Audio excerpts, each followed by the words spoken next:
Hi, everybody, and welcome to another episode of the United States of a Movie podcast. We're the movie podcast that makes every Monday a fun day as we get together and we talk movies, but we have a point here at the United States of a Movie. We are trying to find one movie to define each state. In these United States, we've already done one trip around the states. We're currently on our second, and today we stop at the state of Virginia. Just Virginia, not West, North, East, or South Virginia, just the one right in the middle. Virginia. New Virginia. It's a New Virginia. We're not even popping that cherry because we did it last time around. And the champion last time was Remember the Titans. But this time around, you fellas, you brought two grown-up movies that just leave you feeling real good at the end. Yeah. Well, we got a little too excited on our last episode. With two really fun out there 90s flicks. And we had to set the record straight. We had to bring it down a notch and really go for something bleak and depressing. Yeah, we didn't bring it down a notch. We brought it down all the notches. But at the same time, I had a great time watching these movies. Yeah. They are two very good movies. Ryan, why don't you introduce the one that go for the thrilling one.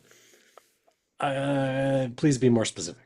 I know I picked a movie from 1999, a year famously without any movies. That's right. As we often say it. I picked the sequel to Blown Away, 1999's Arlington Road with Tim Robbins and one of the guys. Jeff Bridges. Yes. Joan Cusack. That's the one. Yes, the 1999. Oh, it's got Dennis the Menace and Lucius from Gladiator. Yes, it does. And that's really it. Yeah, pretty much. Actually, it's a movie that is like in a post sort of Oklahoma City bombing world and a pre 9/11 world. Yeah. It is very, very, very much a thriller. I forgot how thrilling. I haven't seen this movie since I watched it in 1999. Yeah. I thought I remembered why, and I was correct. Not because it's a bad movie, but because it's not exactly the feel-good movie of the century, is it? And it's really. I'd clocked it too because I probably hadn't seen this since 99, and this is a really, really tough movie to watch post 9/11. Yeah. And I was like, oh man, some of the stuff just makes you feel icky. You're like, oh. Yeah, but don't worry, the ending will also leave you feeling very, very icky. So it's got all the emotions from really depressing to super depressing. The one thing I really remembered was just like how bleak and fucked up the ending of this movie was. And yeah, I mean, honestly, right now, I mean, it's almost impossible to talk about this movie without talking about the ending. So if you are going to watch Arlington Road and you like this podcast, now is the time. Stop it. Go and watch Arlington Road. I mean, honestly, like, yeah, you should. You really should watch it. It's great. It's a great movie, but it's a painful post 9/11. But it's got that really upbeat theme song. Ryan, how does it go? Oh, Arlington Road. You son of a bitch.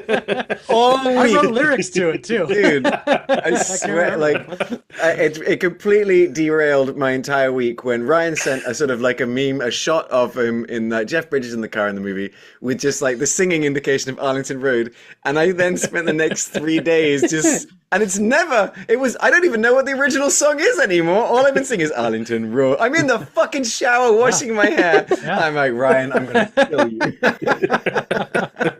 Oh my God.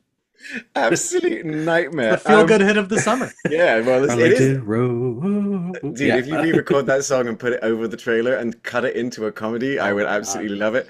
It's directed by Mark Pellington. Didn't really know the name. Though, interestingly enough, he is currently making the movie that I have been hearing about. It's the new Lily Gladstone. She's from Killers of the Flower Moon. Killers of the Flower Moon, crushed it. And Bryan Cranston, it's a movie called Lone Wolf. So I have been hearing about this, but funny enough, he's back. He's done a few between the way, but none that we've ever heard of.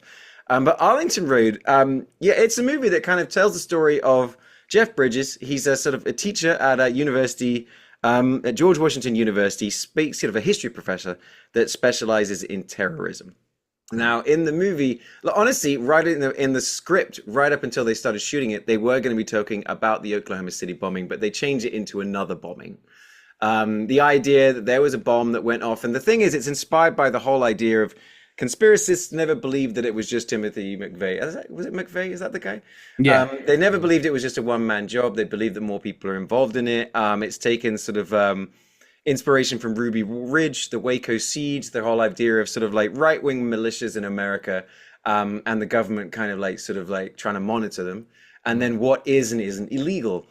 So it kind of like suggests that Jeff Bridges is in recovery from the fact that his FBI wife was killed, and he at the very beginning of the movie starts very shockingly.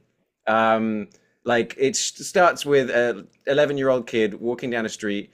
And then you suddenly reveal like, oh, he's had like 2 of his fingers blown off. And it starts with that classic late 90s post 7 like title sequence where it's not really a Nine Inch Nails song, but it's also, I mean, Angelo Badalamenti did the soundtrack on this. It's amazing, but it's the way it's cut with news clippings and stuff. It's very 70s. Close up some eyes. Yeah. Yeah, there was a lot. That was a long sort of like, that was definitely like, that was okay, we've done the credits. It was a kid blown off fingers. Jeff Bridges comes to a halt, runs into the hospital, and basically he's saved the life of his neighbors, played by Tim Robbins and the just incredible Joan Cusack. Good. So good in this. Mm-hmm. Yeah. And sort of what then sort of sets off is just a bunch of like, it just gets weirder and weirder, and it's a really frustrating movie. Yeah. In as much as our protagonist is always like, guys, this is happening, no one's believing me. And then every time he looks like he's going to kind of get a step ahead, he's suddenly a step behind. And it just goes, and I'm like, it's almost, the entire movie is the tension of Jeff Bridges speeding on his bike in Blown Away. Yeah. To prevent his like place from exploding, and it never explodes. It's like, it's that and the opposite. It's so good. You're right. It is so good, and it is equally frustrating because like all of the breadcrumbs that he finds, like his next door neighbor who he's never really met, and this is like how they're meeting is his kid's arms gets fucking blown off, but he's got a son and they become friends.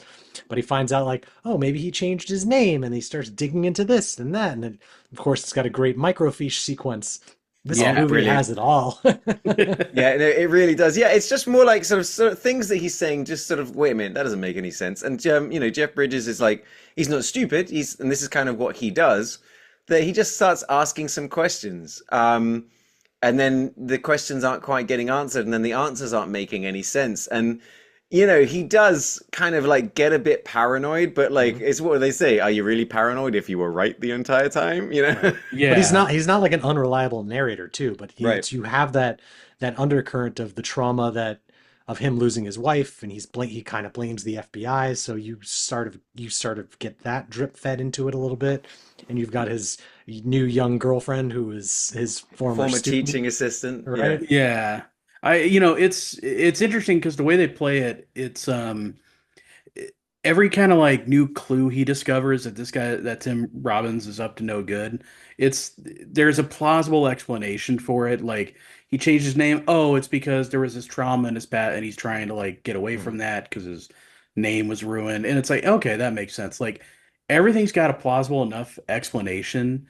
But you just know, just based on what kind of movie you're watching, you're like, the shoe is going to drop at some point. But Tim Robbins is so good at playing that like very calm, unassuming, normal neighbor until he fucking snaps. Yeah, he's like such a great villain in this. Like, I mean, like I like you brought that bit up, Will. That was a part that I really like. Is that basically Jeff Bridges is onto something. And like, Ryan was saying, microfiche is happening. Tim Robbins is suddenly behind him. And it's like, he's kind of like got him by the balls in a way. But then he comes in angry and you're like, oh, here we go. And he has such a plausible explanation. Like it's like, it's still not right, but he's like, it's enough of an explanation to then make Jeff Bridges, one, doubt himself, but then two, like going, wow, does this mean I'm an asshole as well? Yeah. You know, it's really clever. Like, and it's like he finds him sitting in his backyard with the yearbook open with his hand pointed at his picture. circled with murderer question mark. Yeah. Just in broad daylight. I'm like, come on, man. Like, it doesn't help that his former name was Tim Guilty Man. Like that really, you know. So Will, I forgot to ask, like both Ryan and I, this is our second go around, but it's been 25 years. Never seen it, never heard of it, know anything about this movie? I was definitely getting this movie mixed up with something, and I can't remember what it was, but I was not expecting it to be a thriller of any kind. I was thinking it was like some sort of political like movie, and so I don't know what I was getting it mixed up with, but never even seen a trailer, so I didn't know what to expect from this. I remember seeing this in the theater with my dad. So being about the age of the two young boys in this film was pretty fucking harrowing. And then to see like how it ends was like the first like feel bad movie where you're like, oh shit, like the bad guy wins? Yeah. Who would do this? Yeah, it's wild. I mean, so how it happens is even crazier. Yeah, it is. Will, I want to talk more about like those like just talk more about your. So as you go in and it starts developing, you know, are you feeling good about it, bad about it? Do you enjoy it? I'm always intrigued by people's first take on something, especially going in as blind as you did. Yeah. No, I was enjoying it. It was definitely really good. I unfortunately, just because of how the week's gone, I had to watch it kind of in chunks. But every time I had to stop the movie, I was like, it was like frustrating because I was like, I want to be on this ride. And it's also a thing I liked about it is all the side characters who are telling him he's crazy they're just irritating enough. Like for me, it's the characters who stand out as being like a good example of this is when he's like going to pick up his son when he thinks like his son is like in danger and he goes to pick him up from that summer camp. He is in danger. He is a danger, but those camp like counselors, he goes in, nothing, he's like, he's like, where's my son? Like, oh, you called and you said, and he's like, no, wait. He's like, I called twice. No, why would I have called twice? They're with the perfectly normal looking scoutmaster. What are you talking about? Yeah, and it just they're so like as his father is in there screaming, they're just like, buddy, you called twice and said that this was perfectly it's okay. out of my hands. Yeah, and I'm just like, what planet are you guys from? Like pre 9/11. Yeah, pre 9/11, like, you could lose a kid here and there, and like they were lit quite interestingly, weren't they? In that, it was an interest. They just come across as weird. The whole movie is shot really a lot of Dutch angles. Yeah, and I noticed a lot of incredible like eye close-ups. Like the lighting was great. Yeah. I mean, that's the thing. I mean, and sometimes, they almost Scorsese with the lighting a couple of times where they, you know, it's just suddenly like a spotlight on him or something. Yeah, exactly. And there was like a couple of times where, I mean, Jeff Bridges is doing so much straight to camera, sort of like eye acting at times, and he's crushing it. Like he's I was watching this going, man, Jeff Bridges is good. When he like really snaps and loses it at the party and just runs out and just like looks up in the middle of the street and it's just this huge spotlight on him. Like it makes no sense logistically, but from a character standpoint, it's great. I mean, I always forgot like, you know, his girlfriend in this movie, once she finally starts, because he's like spiraling. He's only got two people in his corner. He's got his current girlfriend and his wife's ex FBI partner, and they're barely in his corner. They're just like they're like, oh, man, we know you've gone through some shit, but you're kind of like getting out. Yeah, do you hear yourself? You know, exactly. To be fair to the girlfriend, Jeff Bridges will not shut up about his dead wife. Like, dude, come on, what's it been, a year? Like, move on. Because then you've got the kid is like, is she staying over again? You know, that whole like. That dynamic's really cool. Oh, yeah, he sits him down and he's got him by the shoulders, and you're kind of like, you know, you're waiting for him to go, son, I'm 48 and she's 25, so you get it, right? You get it. You understand. You will understand. One day you'll understand. But he has that line. He's like, "No one's ever gonna replace your mom. No one, not even her." And she's like standing back there, like, "Wait, what the fuck, just man?" Waving. Yay, bye. She's like, "You convinced me to let him go on this trip." So Will, like, again, I'm always fascinated. So I feel like when watching this movie, one, I forgot how many twists and turns there were, but they never felt like too much or silly or over the top. It all actually felt pretty fucking like grounded, except a couple of times like the movie, like people just appearing behind. Same way that like Joan Cusack is right there when she gets off the phone, where you've got like his girlfriend's on board. She's in the middle of nowhere, and then she's like, "Ha!" And she's so Joan Cusack about it as well. So good. She plays that role real like all three of them, like that family. Tim Robinson. I'm gonna say that. Yeah, we're Tim Robbins. I almost called myself Tim Robbins, Joan Cusack, but even the kid that plays like their son is deeply unhinged. Like when him and his son start hanging out and they're building the fort, and he's like, "You don't know what the password is." Like, this kid's fucked up, man. Yeah. Well, the daughters as well. When Jeff Bridges breaks in, and it's like, and they're giving real Children of the fucking Corn vibes. You forgot your phone. I didn't charge the battery. Yeah, Jeff Bridges is a terrible liar in this movie. Like, he does not think about anything. But all the tension in this is done so well. I know we go back to that blown away scene, but every tense scene in that where he's uncovering something or he's snooping for something, whatever it may be, is done so well and so tense. Yeah. I mean, so that's what I kind of want to ask is like, there's often times when you'll go, what would have been better if they'd done this? Did you ever feel that about this movie? It was a little at times. The filmmaking, while I appreciated a lot of it, the Dutch angles, there were times where I'm like, it's a little dated in its presentation. A lot of that having to do with, we do live in a post 9/11 world now. We have kind of a much better understanding, not just of foreign terrorism, but of how domestic terrorism works now. So, in the decades since, we've come to understand it a little bit better. And there are little things like the FBI agent, his pal, is like, I can't run a name for you. I could get fired. And it's just knowing everything we know now about how the FBI works. It's like, you guys do that 20 times a day without any provocation. Well, this is back when there was ethics still in the country. Right. Yeah. I mean, I'm actually interested. I was going to take it a little bit. I was going to disagree with you a bit. I think, because at the time, the kind of the right-wing militia terrorist danger thing, it's when 9/11 happened, the focus all became Islamic terrorism. Right. But now it's kind of like, here we are 25 years later, and look where it's sort of like the things that are happening and the groups that exist. It's actually, I was like, wow, this is kind of interesting that now we're back here 25 years later. It's unfortunately a little bit more prescient than you'd like it to be. Right. But it is interesting that, like, throughout the 90s, we were kind of, dealing with things like the Michigan militia and stuff. And that was like very much in the news. And it swung back around. Yay. Isn't that great? Things from the 90s are back, everybody. Isn't it great? But like, we was like, for example, like last week when we were talking about the Incredible Ghost in the Machine. And my throwaway comment was like, this is like a really good X-Files. What I liked about this movie is I never thought like, all right, this would be a good TV show now, or a good, like sometimes I'll say, this is the kind of thing that'll be done in a 6-episode prime. This really works as just the 2 hours of stress. I couldn't handle this level of stress anymore. It gives us just the right amount of twists and turns. Like I said, 2 steps forwards, 4 steps back throughout the whole thing. And it's like, I genuinely like would recommend this movie to like, I was like, no, this movie's really good.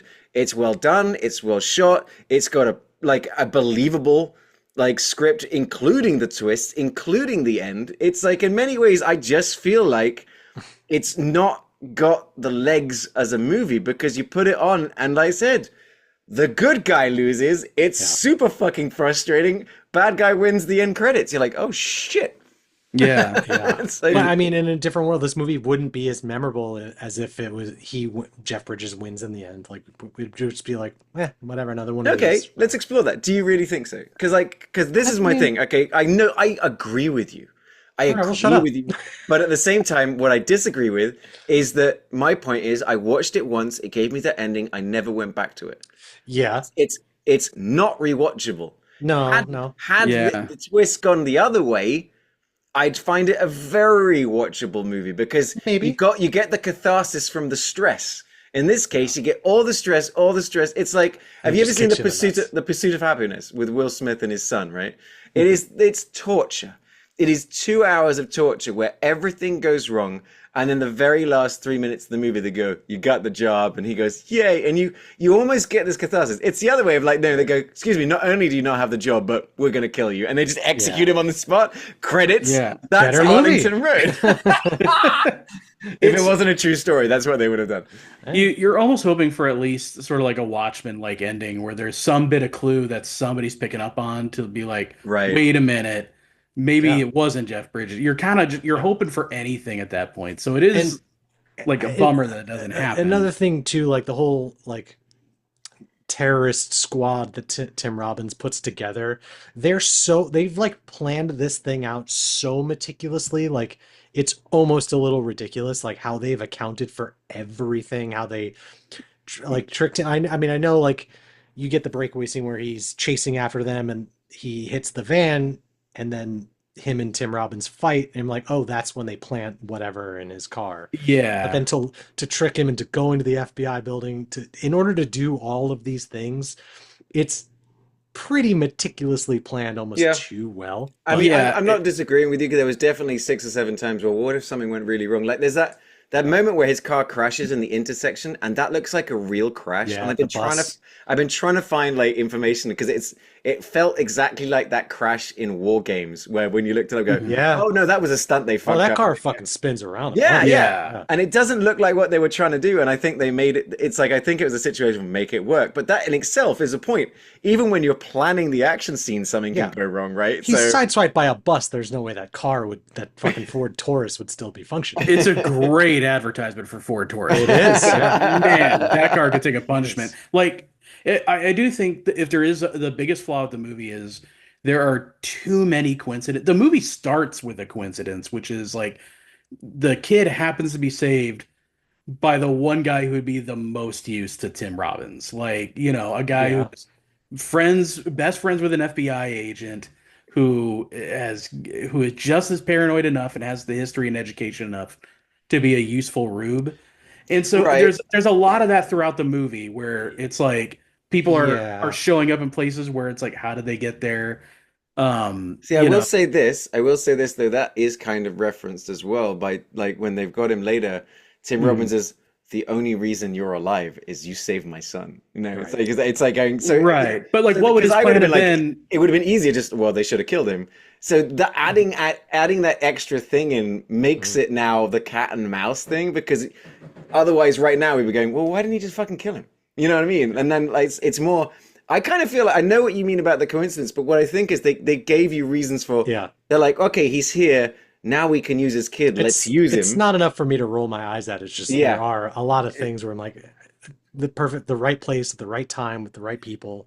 It's not any one example is not egregious enough. It's just that there's like 4 or 5 in the movie where there's like, you know, like you said, like Joan Cusack just happens to be in this area. You know, Tim Robbins happens to like. Well, Joan doesn't happen to be there. That's explained because the guy sees. She's her driving away, so he's got her on the phone, kind of. That shit was I was talking about the scene with the girlfriend and me too.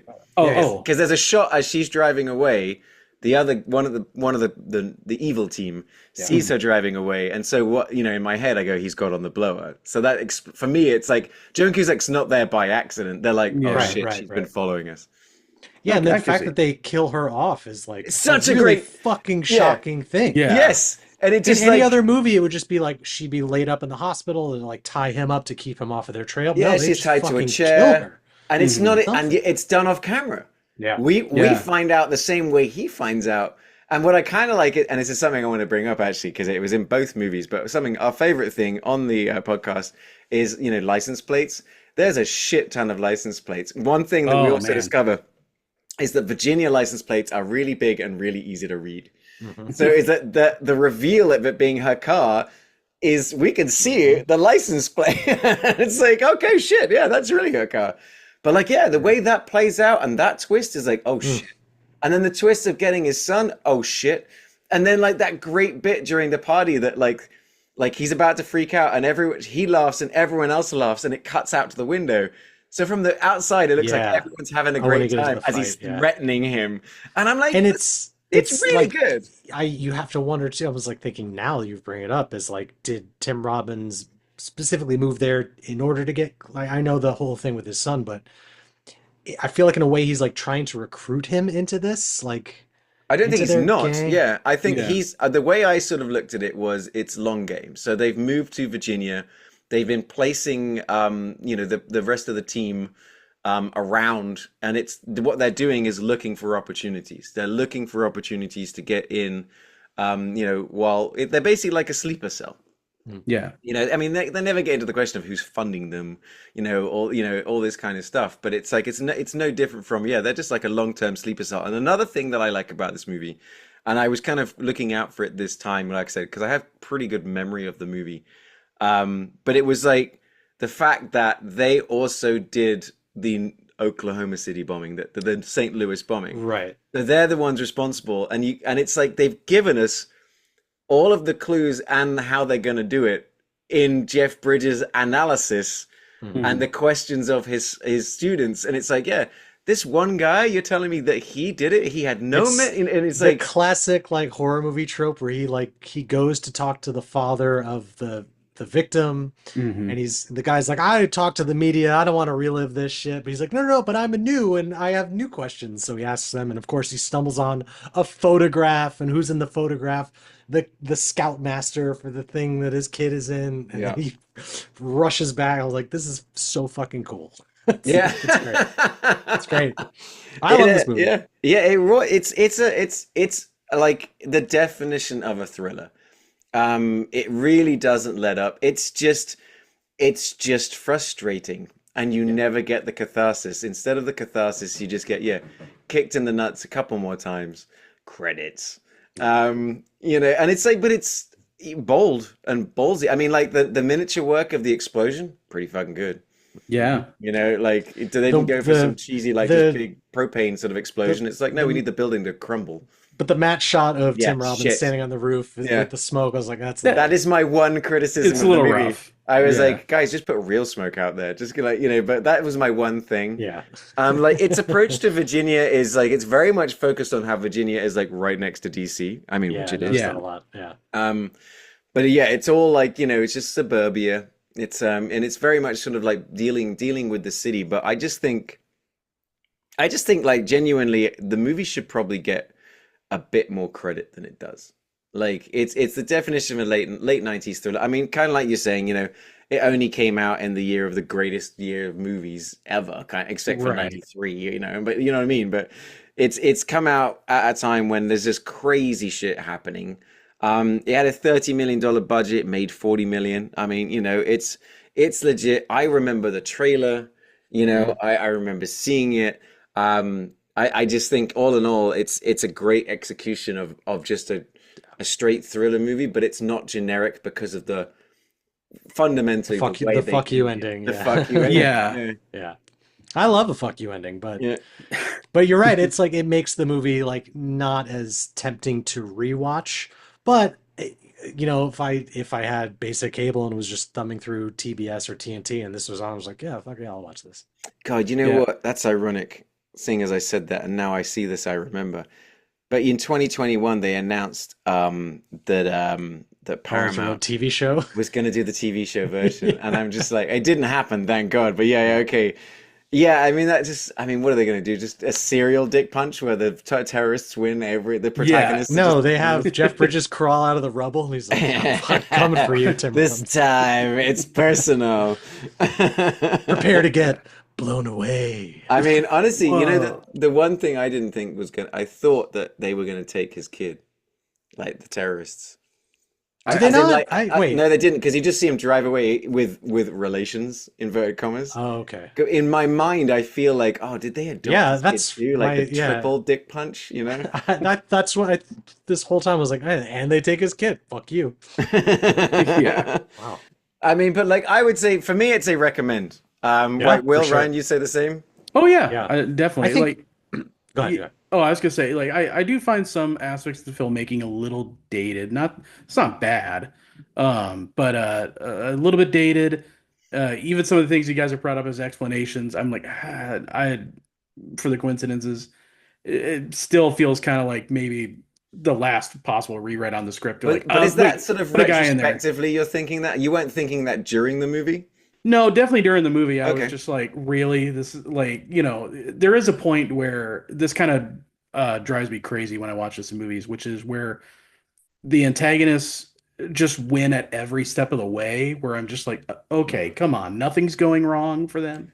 They're not having to scramble at all and be like, oh wait, we need a backup plan. Yeah. Maybe they do in different versions of the script or the movie, and we just At Will, minute one, their child blows their fucking hand off by fucking handling But the was that explosive. not meant to put them in contact with Jeff Bridges? There's I no mean, way that's the reason. But Like he I said, starts to question. He's like, he's got his fucking arm blown off with fireworks, like in in May. Mar, yeah, something like that. Yeah. In it's not July, I don't remember what he so says. I would argue that the movie kind of starts with like a coincidental, like they just happen to cross paths with the It's perfect guy for this. it's But too perfect. Like they have plants in yeah, his class that are then later that's the thing. revealed.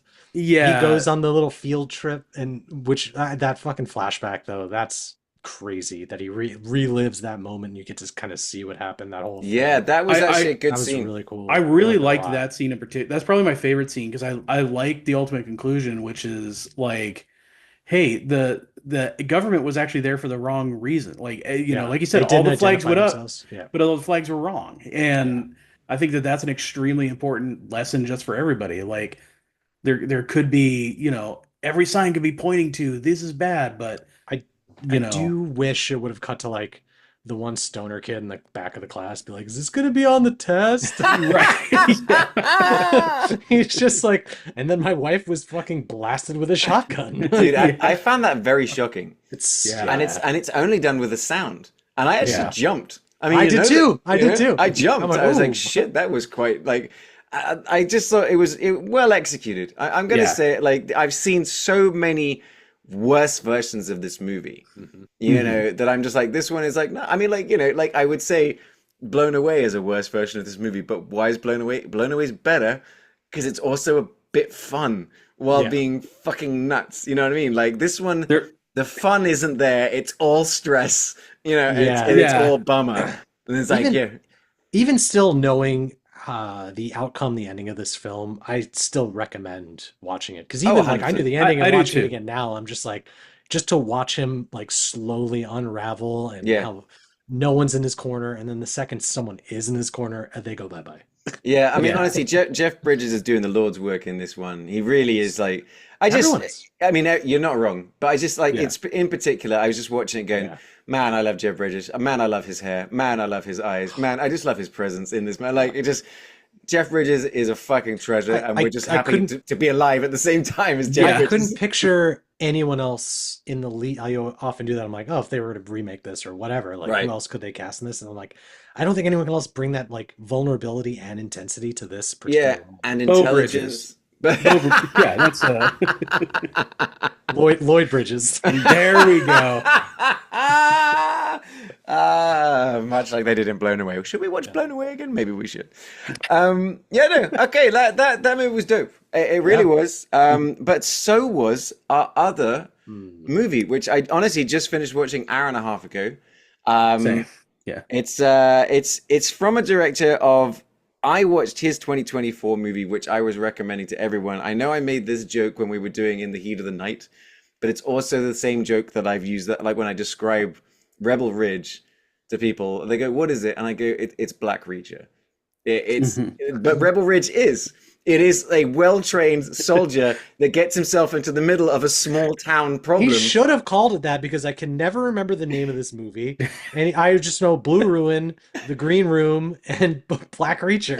Like, I will never call it Rebel Ridge because there's not a color No in the shit, title. it is Yeah. it is the best way of describing it. It's a Black Reacher movie, but it's just Jack Reacher with the most really good looking guy. He is now in the Green Lanterns TV show that James Mid-sized Gunn sedan from the beach, or not the beach, but old.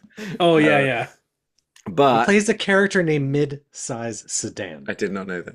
It's amazing. But honestly, so yeah, the director, Jeremy Saulnier, his first movie was Murder Party, which was kind of like a horror comedy, which was shot by him, also starring Macon Blair, who is the star of this movie, who apparently is also the writer of Hold the Dark, which is another Sonia movie that I've never seen or heard of, actually. I love that movie. It was released on Netflix, and I had forgotten that he directed it and want to go back and watch it. Me too now, Jeffrey because considering, Wright, and yeah, it's Jeffrey Wright, Alexander Skarsgård, James Badge Dale, Riley Keough. It's like, what? I know. How do I not know this movie? Speaking hyperbole, there's a tense firefight scene in that is like very reminiscent of Heat, but it's in Alaska. Okay, so I'm not looking at anything, and we are doing it for Alaska. Stick that on the list. I almost picked it for Alaska. Yeah. It's definitely shot in British Columbia. It's so good, though. But bang that on the list. But yeah, this one, like Blue Ruin,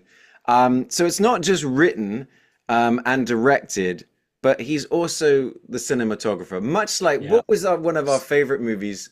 Strange Darling. Soderbergh? Oh, Strange Darling. That Jason was like, Molnar, because that was lensed by like weird. I was thinking of that movie watching this. This is very, they are like first cousins. Yeah, not as vibrant, but not as like mixed up. Yeah.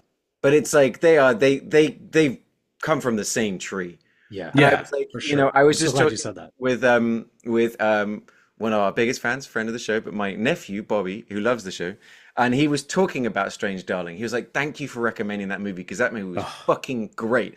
And I'm like, good. Blue Ruin. I'm going to stick that on this similar list of like, what I love about Blue Ruin is it's a crowd-funded movie.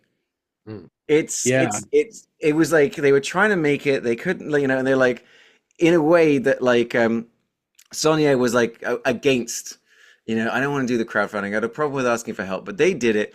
The budget on this sucker was like $420,000. And it is, for me, just a perfect example of what can be done with a small amount of money. It's like it's a really clever movie in as much as it doesn't require much explanation. You don't need any scene where someone needs to do a 3-minute monologue to bring us all up to speed. It's just, it was given show don't tell. Yeah, it was exactly it. The first 8 minutes he's not even talking. He's just some homeless guy living in Delaware. Then we get the cop turn up and you think it's going to go one way, it goes another, which is all we had to do is read one headline and see his reaction to that. And we're like, you got it. I understand what this movie is about. It's brilliant. There is so much silence in this movie, you know, of just quiet acting or reacting and like actions. I think it's a perfect way that more people need to watch this movie to better learn how to make movies, you know. And it's so different than his other films too, but not really. Like, he's known for having kind of like a twisty bit in there at some point, and this sort of has that a little bit, like not as egregious as like a little twisty bit. Yeah, like the twist in Green Room is like, oh shit, like that's wild. They're all vampires. I've never seen Green Room. I really want to. I've heard such great things about it, like Patrick Stewart, like, you know, as a Nazi. I'm like, all right, cool. Yeah. Oh, so you know, okay. Yeah.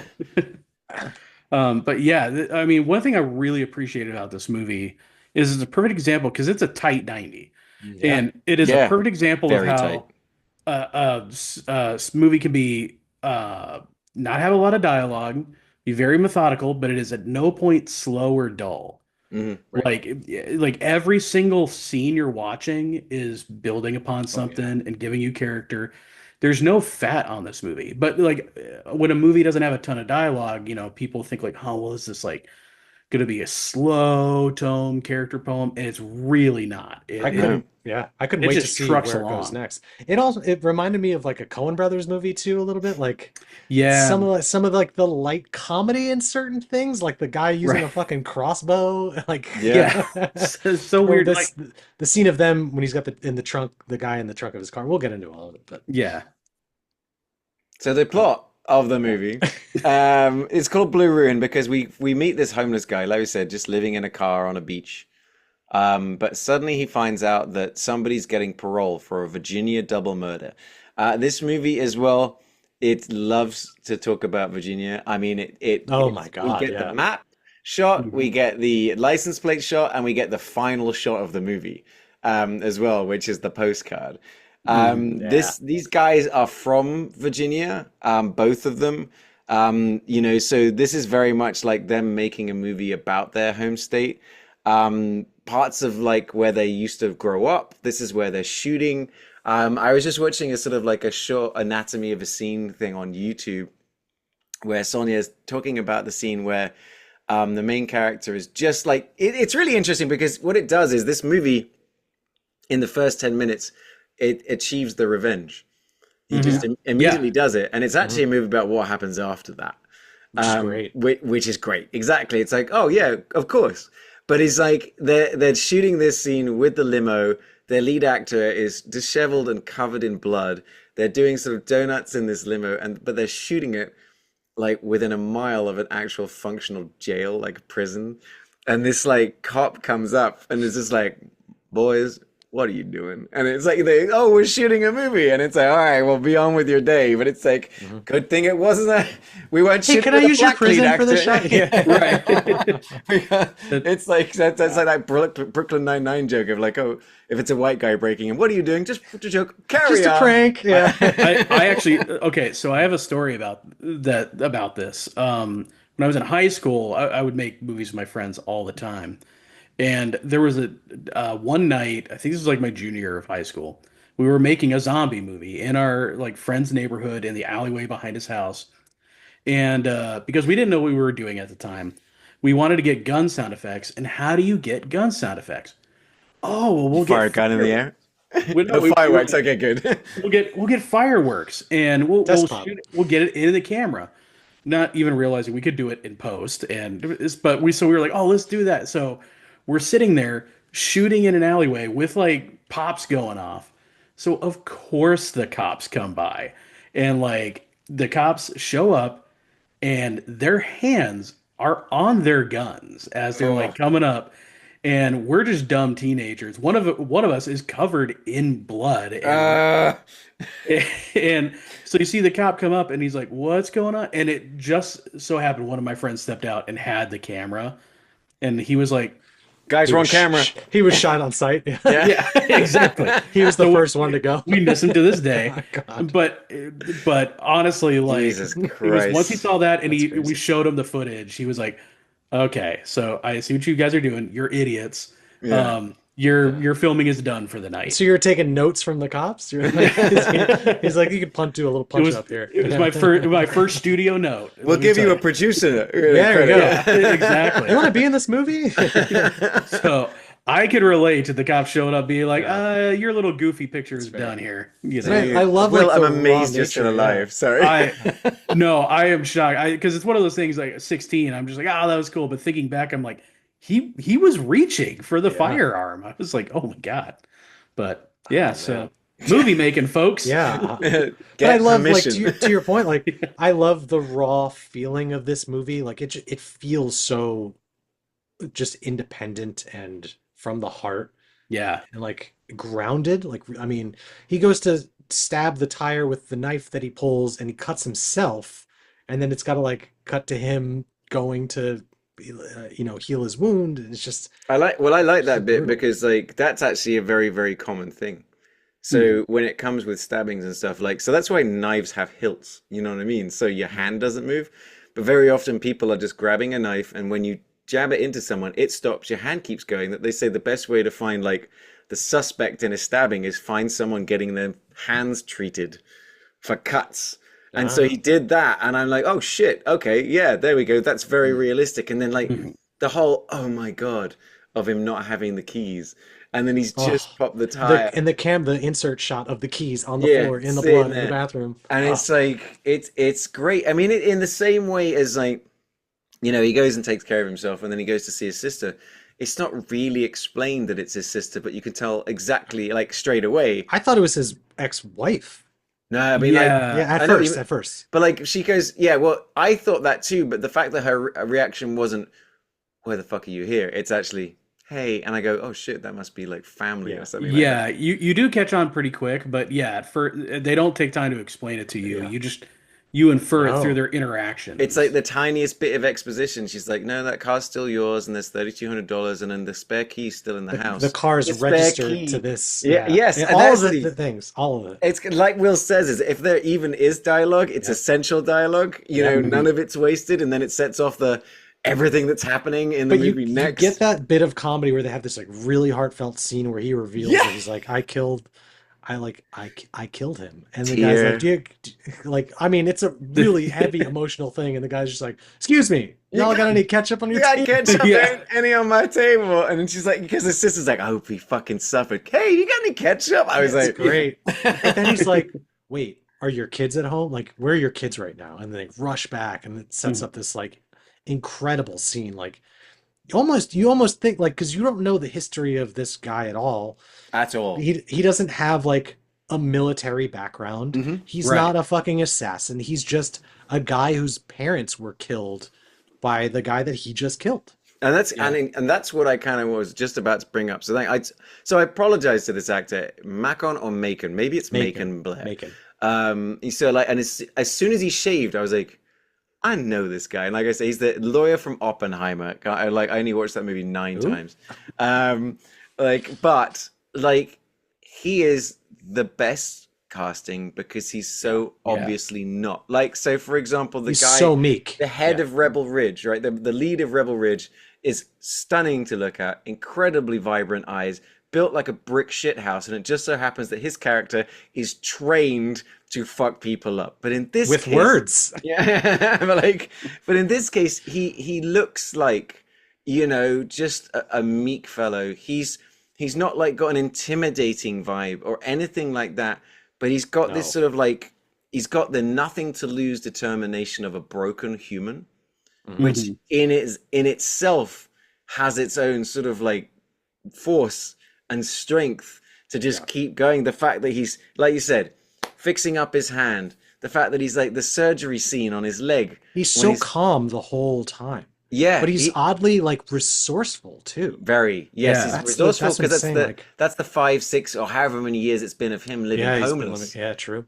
So we get the idea of resourcefulness because we see him taking food out of certain foraging, yeah. We see him breaking into a house just to take a bath.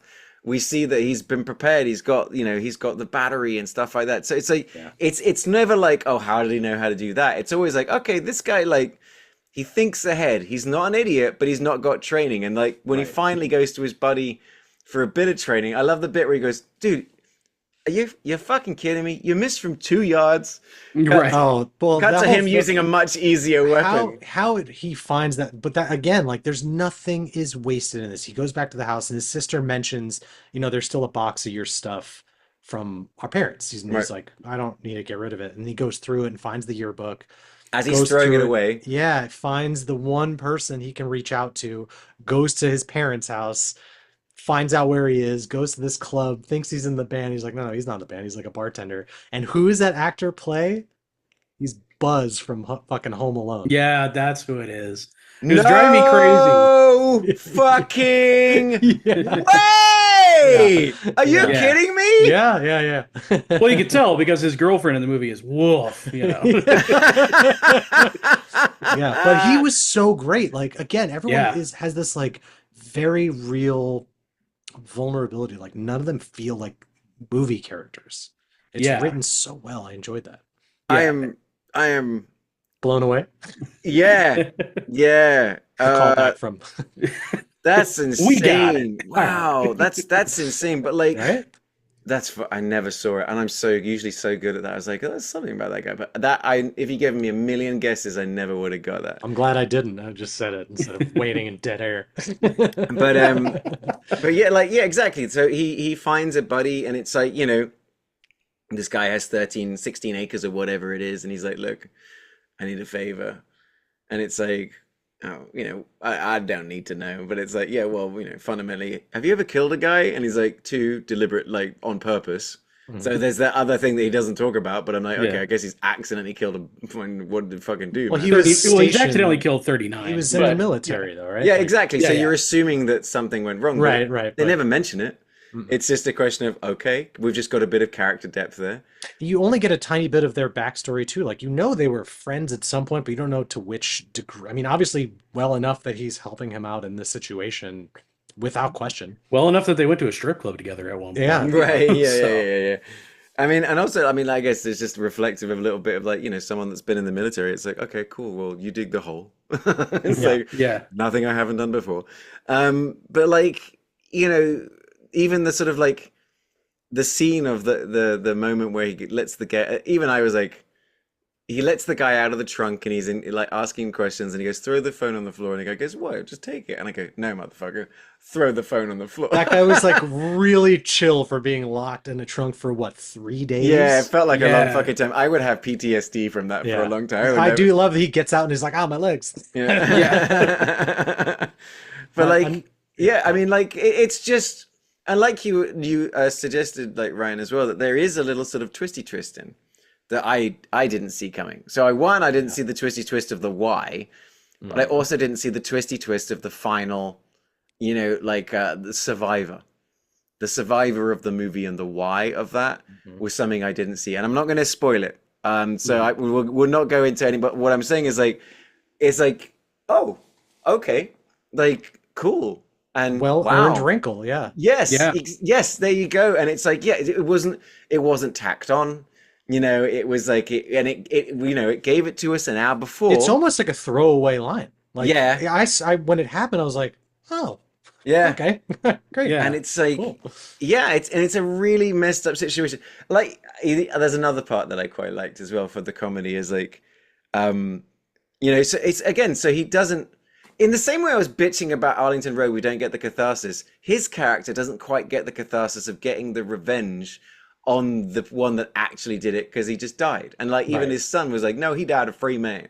And He it's like, died drinking, smoking, not watching his fucking TV because of the show. cancer. Yeah, right. Yeah, that's great. But we see where he finds the grave, and then it sort of cuts to him just pounding water. Water and So, then pissing on it. and then it cuts back to him pissing on the guy's grave. And I'm like, that's just a funny little like. Wouldn't that be funny? Is like he just needs to like hydrate first. Again, like Will said, every little thing, like he calls the house, he goes, they're out hunting, like nothing. So when he gets to that house, they're not there. So he rummages it, finds every gun, Right? and like throws it into the lake.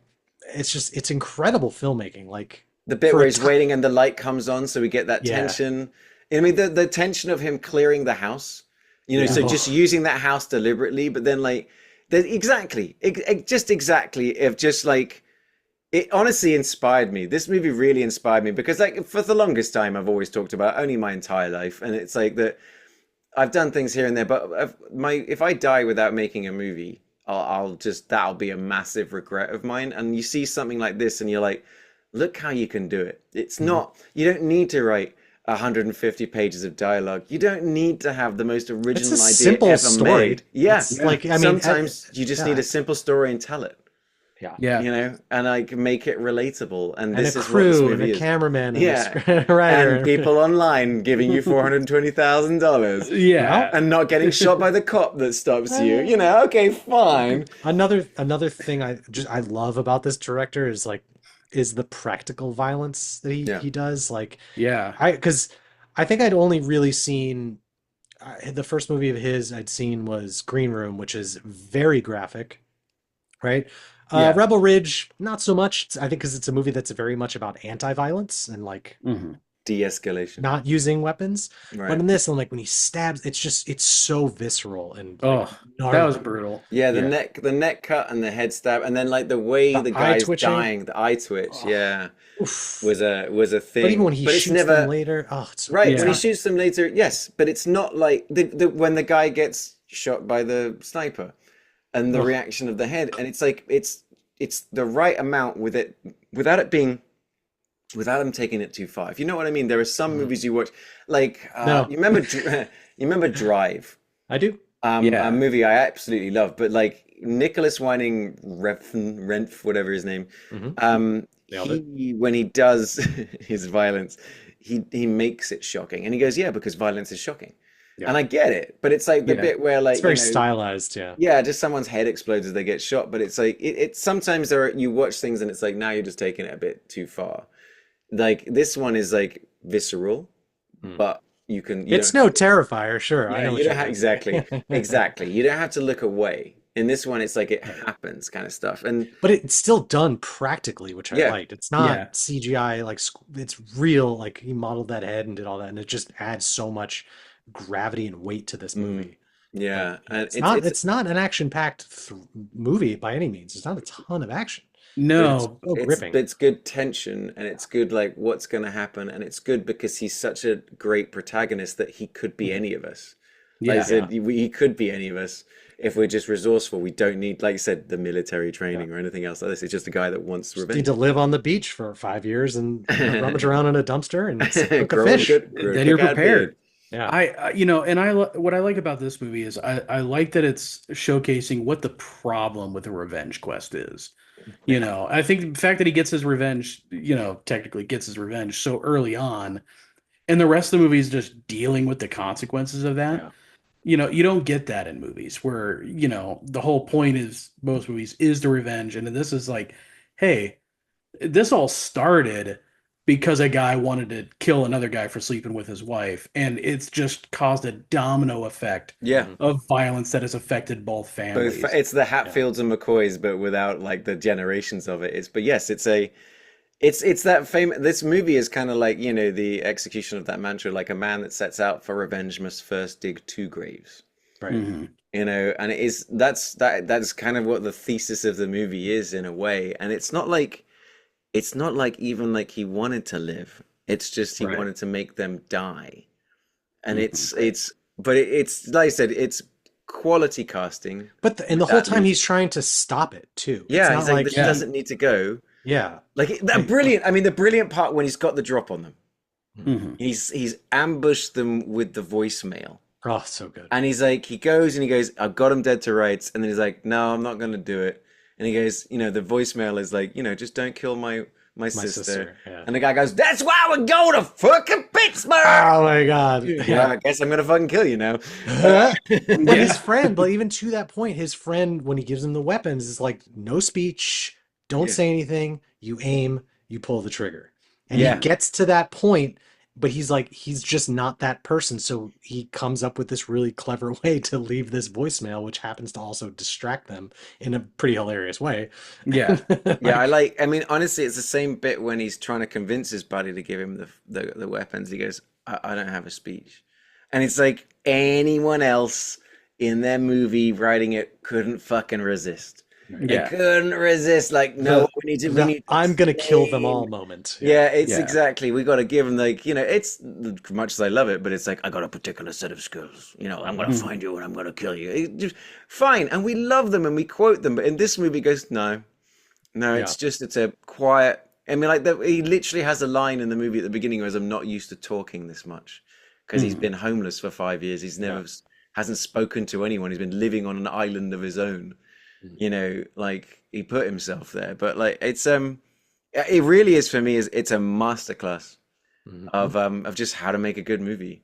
You don't need a shoestring budget. Yeah, it's just shoot it well. I think this movie made like $23,000. No. It got a very, very limited release, but it was made for just under $500,000, and it made just under $1 million. So it doubled its money. This movie was always it would always pop up, whether I was renting DVDs from Netflix or just on streaming. Like that screen was always there, and I would always scroll past it. I'm like, whatever. Yeah. I said it once, I've said it 1,000 times. This is why this podcast rules, even just for being a part of it, is I watch a movie I never would have watched. But Will, you knew about this? Like, I know you know the director, but you knew about this movie to a certain degree? And I knew it existed. It had been recommended to me, but I had not seen it before, so... I love Rebel Ridge. I love Green Room. So this guy hasn't missed yet. I mean, that's what I said. Yeah. And you guys haven't seen Hold the Dark, so you can at least check that one out too. Yeah. Big time. Yeah. Big time. Absolutely. Yeah. Okay. Well, I think we're convinced that we are Sonia fans. Jeremy Sonia, keep doing what you're doing, buddy. We dig it. And maybe make a comedy, like like I said in the text right earlier, that new Air Bud, huh? Air Bud gets revenge on all the other dogs. Scare Bud. Revenge is rough. Yeah. Oh God, It would it's have been writing itself, guys. funny if all of his movies, all I request is like throw a color in the title. That's it. Yeah. Blue Ruin, Green Room, Black Reacher. But yeah, like Will's right, man. If you see like his name on a movie, watch it because he's absolutely crushing. As did both of these movies. And the thing is, what's real interesting in these movies, kind of like I was saying, they're going up against Remember the Titans from last time. I'm already feeling like they've both got Remember the Titans beat. It's a question.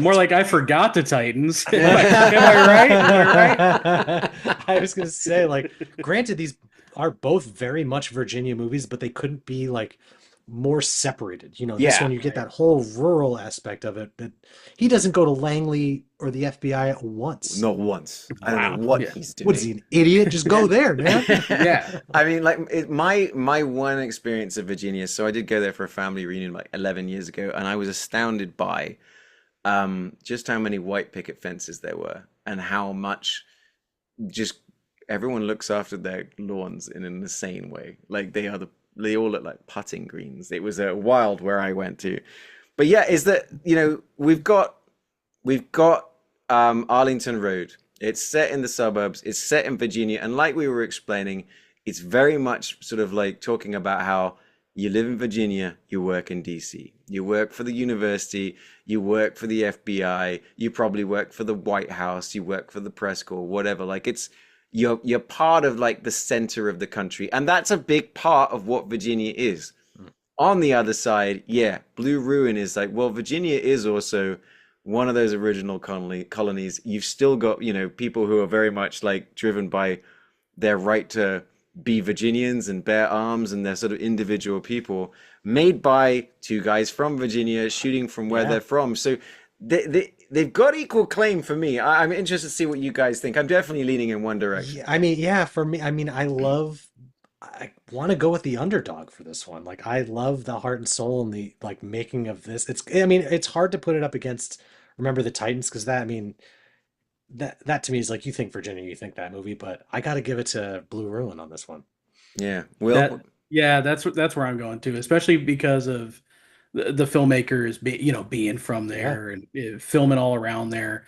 It feels like it's more part of the DNA. Plus, not only do we get license plates, we get maps. Thank you. Yes. I mean, come on, postcard. And a postcard. I mean, come on. We always get at least one, maybe, but we never get all three. And actually, no, I'm like, jokes aside, though, they do really make a point of, no, we're going to Virginia. This movie is in Virginia. Like I said, when they grab that map, Virginia, and they literally, the last shot of the movie is of that postcard. Like, it's them. It's a little guy. Like, it's them.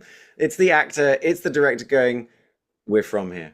Mm-hmm. This is our state. And so, you know what? They've made a movie about their state, and it's left us in a state of wow. So the movie to define Virginia here, the United States of movie, at least until we come back around and give it another go, is Blue Ruin. It's available on Prime right now. It's definitely a solid watch. And like I said, I'd almost use it as a companion movie to Strange Darling. Before we move on to the state that we're going to next time, though, guys, I mean, there were like still movies that we were talking about, like even like movies like The Virginian or something like that. Yeah. Oh God, I can't even remember what was on my list. There's so many that like little bits of it are in Virginia. I forgot what we were gonna because we were battling it out last time. One was Evan Almighty. I remember because like he's relocated. Donnie Darko comes up, but we were talking a lot about like, because Minority Report, Mission Impossible, National Treasure, but they're all kind of Lambs, like yes, Patch Adams, that one scene in Mission Impossible, Patch Adams, right? Cold Mountain would be an interesting one. Is that like I haven't seen Cold Mountain since it came out. I've only read the script. I got the script in a screenwriting class once, so I have not seen the movie, oddly enough. What's incredible is that Renee Zellweger is incredible in that movie, is what I remember. Is like I love Renee Zellweger, and like, you know, it's so funny is like the funny thing about Renee Zellweger is like my wife is like can't stand her getting a picture taken. Yes, exactly. Ryan is doing it. If you ever see a picture of Renee Zellweger on a red carpet, she's I don't She tries to make why. her face small. Yeah. She just like she's kissing and closing her eyes, and it's crazy. But in this particular movie, she is so against type in such a way that Plus, I always mix her up with the girl from Biodome. yeah, no, you're not again. You're Or not chasing wrong. chasing Amy. Polly Shore? Yeah, because she's also in Dazed and Confused Yes. as well. Yeah. Her name escapes me. I'm sorry. Though it's like Cold Mountain is like shot in the Carolinas. However, the film was mostly shot in Romania. Guys, is it for one we do a special of American movies not shot in America? Oh man. Put that on the list. Oh, it worked out really fucking well last time. I know my suggestion was Pocahontas, but of course we didn't pick it because obviously it wasn't filmed there. It was filmed in another spot, so like there's a few like I think we did really well. Like this time around, like really well. That I'm like so Donnie Darko I think was another one. So there's definitely movies we can get into. There's not an incredible amount. Like I said, the hard part about Virginia is it's right there, sort of next to DC, and that's why I think with Blue Ruin we really managed to find a movie that's like about Virginia, in Virginia, by Virginians, which is like such a great thing. So I'm interested to see where we end up when we come around next time. But next week we're actually going to skip the state that we were going to do because we're trying to get a special guest back on the show. So what we're going to do is we're going to jump to the smallest of the states, Rhode Island, which last time around we went Farrelly Brothers. You know, like we even gave it our lost episode. We gave it to a movie that's a road trip, though it definitely sort of evoked something. Interesting enough, though, this time around, like we were circling a lot of movies. There's a lot of crime movies in Rhode Island. Apparently, there's a lot more violence and gangsters than we think. Yeah, crimes, witches, Annabelle dolls, all of it. Right, all of it. So we kind of ignored that and went a slightly different way. Will, which movie of a series of movies, none of which I've seen, by the way, which movie are we going to watch? This is awesome. God. I can't wait. We're going to throw Ollie in the deep end of this franchise. 6 movies deep. We're going Curse of Chucky. Curse of Chucky. I've never seen a Chucky movie in my life. Apparently they're funny, is what I've heard. This is the 2013 Curse of Chucky. So good, I believe it went straight to the DVD bin. It's from 2013. Like I said, I'm checking out right now on our non-sponsor sponsor who will one day sponsor us. Just watch.